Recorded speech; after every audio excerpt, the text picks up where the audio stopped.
ایک اور اہم خبر آپ کو دیں گے۔ مخصوص نشستوں کے فیصلے پر عمل درآمد کے لیے درخواست پر سماعت۔ حکومت اور الیکشن کمیشن کو جواب داخل کرنے کا آخری موقع دے دیا گیا ہے۔ آئندہ سماعت تک جواب داخل نہ کرایا گیا تو یک طرفہ کارروائی کریں گے، عدالت نے آگاہ کر دیا ہے۔ لاہور ہائی کورٹ کے جسٹس راہیل کامران نے درخواست پر سماعت کی ہے۔ مخصوص نشستوں کے فیصلے پر عمل درآمد کے لیے درخواست پر سماعت ہوئی ہے۔ حکومت اور الیکشن کمیشن کو جواب داخل کرنے کا آخری موقع دے دیا گیا ہے۔ مزید بات ہوگی، عبدالرحمان ہمیں جوائن کر رہے ہیں۔ عبدالرحمان، آگاہ کیجیے گا اس حوالے سے۔ جی بالکل، لاہور ہائی کورٹ کے جسٹس راہیل کامران شیخ نے مخصوص نشستوں کے فیصلے پر عمل درآمد کے لیے دائر درخواست پر وفاقی حکومت اور الیکشن کمیشن کو جواب داخل کرنے کا آخری موقع دے دیا ہے۔ عدالت نے اپنے ریمارک دیتے ہوئے کہا ہے کہ اگر آئندہ سماعت تک جواب داخل نہ کرایا گیا تو عدالت یک طرفہ کارروائی کرے گی۔ درخواست دار اظہر صدیق ایڈوکیٹ نے عدالت کو آگاہ کیا کہ ریزرو سیٹوں کے فیصلے کے بعد الیکشن ایکٹ میں ترمیم بدنیتی پر مبنی ہے۔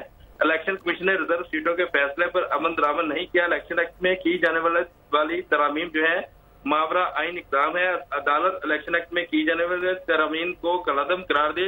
انہوں نے عدالت کو یہ بھی آگاہ کیا کہ عدالت نے اٹارنی جنرل آف پاکستان کو عدالتی معاونت کے لیے بھی طلب کر رکھا ہے، جس پر سرکاری وکیل نے عدالت کو آگاہ کیا کہ سپریم جوڈیشل کونسل کی آج ہونے والی میٹنگ جاری ہے، جس میں اٹارنی جنرل وہاں مصروفیت کی بنا پر آج عدالت میں پیش نہیں ہو سکے، جس پر عدالت نے وفاقی حکومت اور الیکشن کمیشن کو جواب داخل کرنے کا آخری موقع دیتے ہوئے کیس کی مزید سماعت ملتوی کر دی۔ ٹھیک ہے، اس حوالے سے آگاہ کرنے کے لیے عبدالرحمان آپ کا بے حد شکریہ۔